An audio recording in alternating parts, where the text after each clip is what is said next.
Halo, Assalamualaikum warahmatullahi wabarakatuh. Selamat pagi kepada para peserta MPLS, yaitu siswa-siswi SMPN Negeri 2 Malang. Nah, hari ini kita akan eh, mengenali, yaitu perkenalan dulu mengenai buku BKS yang digunakan di sekolah SMPN Negeri 2 Malang. Nah, sebelum kita lanjut ke pengenalan buku BKS, nah perkenalkan saya. Nah, yang menjelaskan ini adalah guru BK kalian yaitu Bapak Yuris. Nah, nanti kalian bisa bertemu jika kondisinya sudah aman dan bisa kembali ke aktivitas semula yaitu belajar di sekolah ya.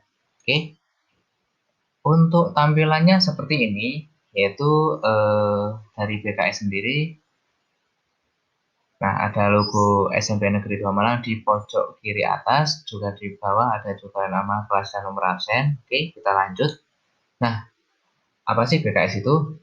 Nah, BKS ini adalah buku yang digunakan untuk mengumpulkan data-data tentang sikap atau perilaku siswa selama proses pembelajaran. Nah, eh, sikap atau perilaku yang selama proses pembelajaran, entah itu perilaku baik maupun buruk, maka ada catatannya tersendiri, gitu ya. Nah, tujuan dari BKS itu apa sih? Nah, tujuannya yaitu digunakan sebagai program penunjang dari bimbingan dan konseling di sekolah dan juga merupakan pengendali perilaku siswa selama di sekolah serta eh, bagi orang tua yaitu bermanfaat untuk mengetahui perkembangan perilaku siswa. Nah, dari sini dari BKS ini bisa jadi sebagai buku pengendali ya tingkah laku kalian ataupun sikap kalian selama mengikuti proses pembelajaran di sekolah dan orang tua akan mengetahui hal tersebut dari catatan BKS itu sendiri. Oke. Lanjut lagi di poin dan sanksi pelanggaran perilaku atau sikap. Nah, yang pertama adalah setiap peserta didik yang melanggar tata tertib diberi sanksi sesuai dengan bobot pelanggaran. Nah, bobot pelanggarannya berupa poin. Nah, dan bobot pelanggarannya berbeda-beda dari ringan, sedang, dan berat. Ya. Untuk yang nomor dua, yaitu bobot poin dihitung dan diakumulasi setiap semester untuk jadi bahan deskripsi capaian sikap atau perilaku siswa pada raport. Jadi, eh, bobot poin yang sudah didapat selama satu semester itu dihitung dan diakumulasi setiap semester untuk menjadi bahan evaluasi atau bahan penilaian nantinya untuk capaian sikap kalian itu berada di tahap yang mana, ya, atau berada di capaian yang mana. Untuk yang nomor tiga, yaitu rekap catatan perilaku diperoleh dari hasil temuan warga sekolah. Nah, siapa saja yaitu pendidik, yaitu guru, kepala sekolah, ataupun wakil kepala sekolah, dan sebagainya. Tenaga kependidikan, bisa jadi staf TU, ataupun satpam, seperti itu. Dan juga peserta didik. Nah, peserta didik ini bisa jadi dari teman kalian sendiri. Ya. Oke. Minta nomor 4, masa berlaku poin yang tercatat di BKS berlaku selama siswa belajar di SMP Negeri 2 Malang, yaitu 3 tahun. Ya. Jadi misalnya poin kalian itu masih ada di kelas 7, maka hal itu tercatat sampai kalian masih menjadi siswa SMP Negeri 2 Malang. Tuh. Baik, setelah lanjut dari poin dan sanksi pelanggaran perilaku atau sikap, kita lanjut lagi ke berikut adalah daftar dari bobot poin pelanggaran pada setiap aspek perilaku. Nah, di sini nanti ada beberapa aspek perilaku ya. Ada kurang lebih 5 ya. Nanti bisa kalian baca sendiri. Mungkin dari sikap religius atau spiritual di sini ada tidak mengikuti pembacaan Asmaul Husna harian di kelas, tidak mengikuti istighosah pada hari Jumat atau ibadah yang ditentukan, tidak mengerjakan sholat wajib duhur atau asar, dan tidak mengikuti sholat Jumat atau putra. Nah, dari jenis pelanggaran itu ada bobotnya tersendiri dari 5 sampai 10 poin. Gitu ya. Oke, lanjut lagi ke sikap sosial. Yang pertama yaitu ada kejujuran. Nah, di sini ada 8 jenis pelanggaran yang mungkin bisa kalian baca sendiri, mulai dari berbohong mencontek, berpura-pura sakit atau berada di UKS, mengambil lembar soal yang digunakan oleh guru untuk ulangan, memalsukan tanda tangan ataupun tanda tangan orang tua, tanda tangan kepala sekolah, fitnah mengadu, memprovokasi, mencuri, maupun mengadang hasil pencurian, itu ada poinnya dari bobot 5 sampai bobot 50 ya.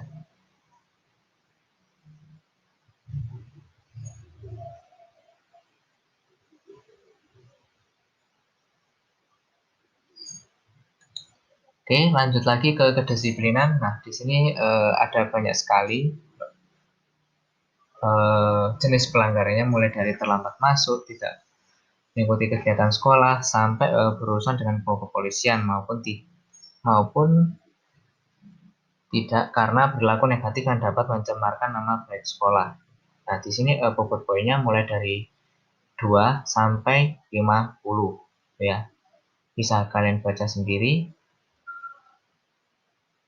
Mungkin memakai kaos kaki tidak sesuai dengan ketentuan, tidak pakai alas kaki ke saat ke masjid atau aula. Nah, di sini untuk memakai alas kaki saat ke masjid atau aula ini yaitu memakai sandal ya. Tuh.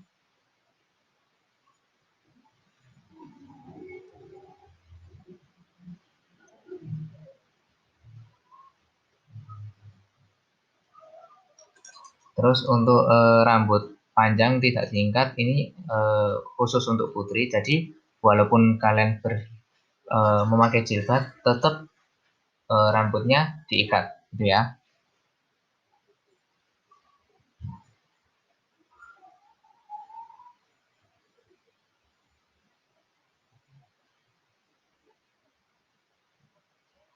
Nah, terus nomor yang 20 yaitu model rambut siswa laki tidak sesuai dengan ketentuan sekolah. Nah, eh, di ketentuan sekolah di buku BKS itu juga ada eh, model yang harus ditentukan, yaitu mungkin kalau di BKS yaitu modelnya seperti rambut semacam tentara itu, karena nanti mungkin ada penjelasannya ataupun modelnya seperti apa yang disaran apa yang ketentuan dari sekolah itu seperti apa gitu.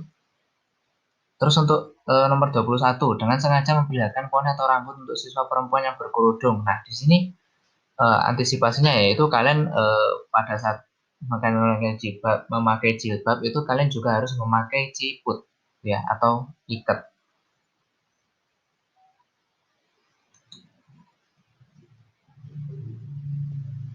Oke, lanjut pada tanggung jawab. Nah, di sini ada 14 jenis pelanggaran, mulai dari tidak membawa buku ataupun LKS ataupun buku paket yang sesuai dengan ketentuan, terus bermain sepak bola di lingkungan sekolah pada saat bukan jam pelajaran olahraga, itu, terus tidak masuk ke sekolah tanpa keterangan ataupun alfa ini. Jadi jika kalian tidak masuk sekolah, maka kalian harus segera membuat surat keterangan ya, entah sakit ataupun izin jika memang tidak bisa masuk ke sekolah, dan itu kalian bisa mengirimkannya ke sekolah tuh ya.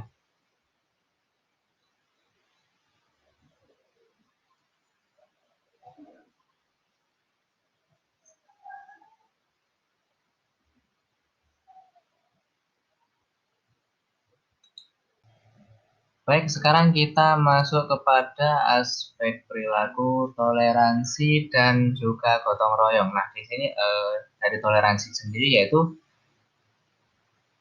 ada 4 jenis pelanggaran dari mengejek teman itu untuk fisik atau sifat. Jadi mengejek ini berarti membuli ya. Terus mengejek teman yang bersifat sara. Nah, ini eh, suku, agama, dan ras. Nah, di sini ini sangat-sangat tidak menjunjung toleransi kalian. Terus 3 yaitu membentuk kelompok atau geng di sekolah. Itu juga tidak boleh. 4 yaitu membawa kelompok atau geng dari sekolah lain ke wilayah sekolah. Nah, ini apalagi membentuk kelompok atau geng pun di sekolah aja tidak diperbolehkan, apalagi membawa kelompok atau geng dari sekolah lain ke wilayah sekolah. Nah, di sini dari bobotnya ini cukup tinggi atau bahkan udah masuk kategori maksimal. Nah, itu dari mengejek teman yang bersifat sara sampai membawa kelompok geng dari sekolah lain yang jumlah bobotnya itu 40 sampai 50 poin. Terus untuk gotong royong di sini tidak ikut partisipasi aktif dengan kerja kelompok maupun piket sekolah ataupun tidak menolong teman warga padahal sanggup menolong. Nah, ini kalian harus jadi pribadi ataupun orang yang bisa menolong orang lain ataupun dapat bisa dikatakan kalian memiliki sikap altruis ataupun menolong orang lain. Terus selanjutnya tidak menjaga ketenangan kelas, yaitu apabila saat guru tidak ada di kelas, maka kalian mau nggak mau harus menjaga ketenangan kelas, tidak boleh rame sendiri itu. Terus tidak ikut menjaga kebersihan kelas gitu ya. Nah di sini mungkin kebersihan kelas maupun ketenangan kelas adalah kewajiban dari kalian sendiri. Nah mau nggak mau itu kelas kalian sendiri, kalian harus dijaga ketenangannya maupun kebersihannya demi kenyamanan belajar kalian sendiri. Itu. Oke. Lanjut lagi ke sikap santun. Nah, di sini ada banyak juga. Ini sebenarnya masih ada lanjutannya. Nah, dari bobot poinnya dari sengaja kentut sehingga baunya suaranya mengganggu pelajaran ataupun duduk di atas meja, pinjam meminjam barang lewat jendela tanpa peduli orang ada di kelas. Nah, di sini maka kalian harus ada etikanya ketika meminjam ataupun barang itu, maka mau nggak mau kalian harus meminta izin kepada guru yang bersangkutan di dalam kelas dengan lewat pintu kelas gitu ya. Terus berkata jorok atau tidak senonoh terhadap teman tuh, atau kumpul-kumpul di luar sekolah sehingga mengganggu warga sekitar sekolah gitu ya. Oke. Berkomentar tidak sepatutnya di media sosial tuh. Nah, mau nggak mau kalian harus, walaupun kalian sudah punya HP sendiri ataupun sudah punya media sosial, maka kalian harus menggunakan secara bijak. Tidak boleh berkomentar yang tidak sepatutnya di media sosial, karena itu akan menimbulkan keresahan bagi yang melihatnya, ataupun bisa jadi teman-temannya, ataupun bisa jadi guru yang melihat di akun media sosial kalian, gitu ya. Terus memanggil nama teman dengan menyebut nama orang tuanya. Nah, ini juga tidak boleh. Nah, jika kalian punya teman, maka panggillah teman kalian dengan nama panggilan teman itu sendiri, gitu ya. Oke. Membawa atau mengendarai kendaraan bermotor di sekolah. Nah, ini juga tidak diperbolehkan karena kalian masih di bawah umur dan kalian juga belum memiliki SIM maupun KTP, ya.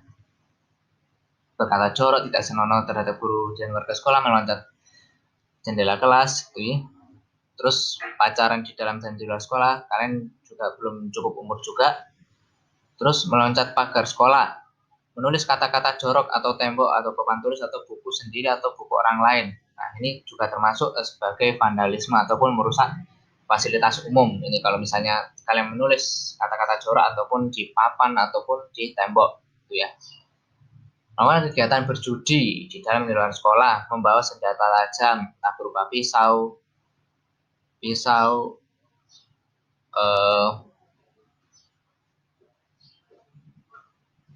kir ataupun semacamnya yang juga termasuk senjata tajam. Berkelahi satu lawan satu dengan satu sekolah. Nah, ini juga tidak baik juga karena poinnya juga tinggi, yaitu 40. Baik, lanjut lagi ke aspek perilaku mengenai santun tadi. Nah, kita sudah melihat di poin 1 sampai poin 20 dari jenis pelanggarannya seperti apa. Nah, lanjut lagi ke halaman selanjutnya, yaitu dari poin 21 sampai 35 nih. Nah, di sini rentangnya tidak maksimal 50 lagi, tapi 100 ya. Mulai dari berobat mesum di dalam di luar sekolah, membawa mengonsumsi miras dan di luar sekolah, menjadi provokator perkelahian atau penganiayaan, membawa mengonsumsi obat terlarang sekolah di luar sekolah, mengunggah video porno diri orang lain atau di media sosial, ataupun yang nomor 35 yaitu hamil di luar nikah. Nah, di sini kalian tidak hanya berurusan dengan sekolah, tapi akan kemungkinan besar kalian juga akan berurusan dengan pihak berwajib karena sudah mencemarkan nama baik sekolah, ya. Tuh. Oke, Lanjut lagi ke aspek percaya diri. Nah, di sini ada yang bersolek berlebihan. Nah, di sini bersolek berlebihan ini yaitu kalian memakai lipstick, lip tint ataupun yang segalanya itu menggunakan aksesoris berlebihan, mulai gelang ataupun apa. Kalaupun memakai aksesoris secukupnya yaitu hanya memakai jam tangan, gitu ya. Terus yang ketiga, memanjangkan kuku atau memakai kutek itu juga nggak baik. Terus yang keempat, poni menutup mata, gitu ya. Nah, ini kalau bisa ini dirapikan, dan untuk yang berjilbab itu untuk mensiasatinya yaitu kalian harus memakai jiput, gitu ya. Memakai kalung atau perhiasan emas. 6. Memakai rok atau celana ketat. Nah, ini harus sesuai untuk itu rok ataupun celana harus sesuai dengan ketentuan sekolah. Tuh. Memakai perwarna rambut tuh juga nggak baik, apalagi untuk yang walaupun itu akan diperiksa semua mulai dari laki-laki maupun perempuan, walaupun perempuan juga memakai kerudung juga harus diperiksa memakai pewarna rambut atau tidak. Yang nomor 8 yaitu berpakaian tembus pandang. Ini juga tidak diperbolehkan, yaitu kalian akan mendapatkan poin berjumlah 5. 9. Menindek di bagian tubuh, tuh ya. Ini untuk yang laki-laki tidak berbuat, kalaupun boleh hanya perempuan dan itu hanya boleh di telinga, ya. Oke. Memakai kalung, gelang, giwang bagi siswa putra. Nah, ini tidak boleh karena seperti poin nomor 2 itu menggunakan aksesoris berlebihan. Memakai kalung, gelang, giwang bagi siswa putra juga tidak diperbolehkan. Dan aksesoris yang hanya boleh dipergunakan yaitu hanya jam tangan. Yang nomor 11 yaitu bertato permanen. Nah, ini jumlahnya juga besar yaitu 50. Oke. Lanjut lagi ke kategori deskripsi nilai sikap pada rapot. Nah, di sini ada kategori nilai A, B, C, dan K, ya. Nah, untuk penjelasannya sangat baik di sini yaitu pernah melakukan pelanggaran ringan maksimal 10 poin. Nah, itu ya.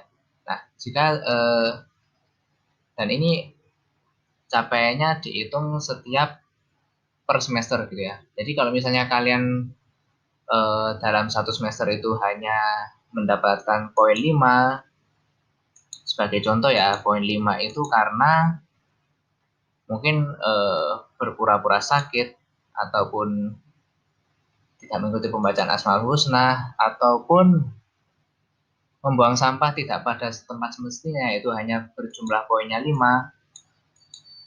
maka kalian termasuk pernah melakukan pelanggaran yang maksimal 10 poin dengan capaian bobot yaitu sangat baik. Untuk yang B yaitu pernah melakukan pelanggaran ringan atau sedang dengan total poin maksimal 40 poin. Gitu ya. Oke. Nah, pernah melakukan pelanggaran ringan atau sedang berat total 40 poin. Terus yang C yaitu cukup, yaitu pernah melakukan pelanggaran sedang atau berat dengan total poin maksimal 60 poin. Tuh. Terus yang K pernah melakukan pelanggaran sedang atau berat dengan total poin maksimal 80 poin. Ya. Sebagai catatan di sini, oke lanjut pada di sini catatan yaitu nilai sikap religius dan sosial pada raport minimal mendapatkan deskripsi nilai baik B. Nah, di sini walau kalian mau nggak mau harus berusaha maksimal mendapatkan nilai A dan minimal kalian harus mendapatkan nilai B. Nah, apabila siswa mendapatkan nilai sikap religius atau sikap sosial kurang dari B, entah nilai sikap religius atau sikap sosialnya kurang dari B atau baik misal dapat C ataupun kurang, maka akan mendapat maka akan menjadi pertimbangan untuk kenaikan kelas, gitu ya. Itu. Oke, lanjut. Nah, di sini kategori pelanggaran. Nah, nomor 1 pelanggaran ringan dengan bobot poin yaitu 2 sampai 15. Yang 2 pelanggaran sedang dengan bobot poin 16 sampai 35. Yang nomor 3 pelanggaran berat dengan bobot poin 36 sampai 70.